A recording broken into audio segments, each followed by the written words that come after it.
Hello বন্ধুরা, আমি স্বর্ণালী। এই স্বর্ণালীর সংসারে তোমাদের কাছে আবার এসে গেছি নতুন ব্লগ নিয়ে। কেমন আছো তোমরা? আমি তো ভালো আছি। লাইক শেয়ার কমেন্ট তোমরা যারা করছো না প্লিজ করে দিও, পাশে থেকো, সাথে থেকো। যারা আমার ফেসবুক পেজ থেকে দেখছো তারা ফলো করে নিও, আর যারা ইউটিউবে গিয়ে আমার এই চ্যানেলের স্বর্ণালীর সংসার দেখছো তারা সাবস্ক্রাইব করে নাও। যারা এখনও করনি তাদের কথা বলছি। আর যারা ভরে ভরে ভালোবাসা আশীর্বাদ দিচ্ছ তারা আরও বেশি করে দিও, আর যারা দিচ্ছ না তারাও দিও। সবাই ভালো থেকো, শরীরের যত্ন নিও, নিজেদের শরীরের আগে যত্ন নিও, তারপরে সবাই খেয়াল রেখো। খুব ভালো থেকো। বর্ষার ওয়েদারে পেটের প্রবলেম, তারপরে অনেক শারীরিক সমস্যা দেখা দেয়, তার জন্য নিজেরা সাবধানে থেকো, খাওয়া দাওয়াও সাবধানে করো। তাহলে চলো আজকে কি করেছি তোমাদের আজকে বানিয়েছি। এই যে চিকেন কিমা দিয়ে নারকেল কুচো দিয়ে ঘুগনি,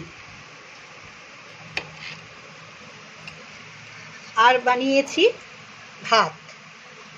এই যে প্রত্যেক দিনের মতো দুধেশ্বর চালের ভাত বানিয়েছি। আর এখানে আছে ভোলা মাছের ঝাল। এটা কাঁচা লঙ্কা বেশি দিয়েছি, শুকনো লঙ্কা মানে দিইনি বলতে গেলে, তার কারণ গুঁড়ো লঙ্কাটা শেষও হয়ে গেছিলো, তাই লাল লাল কালার সেটা খুব একটা বেশি আসেনি, একদমই হালকা পাতলা করেছি।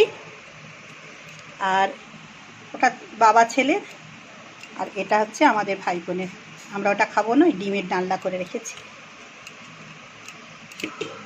আর এখানে ওদের বাবা ছেলের পাকা তেঁতুল দিয়ে এই ভোলা মাছের টক।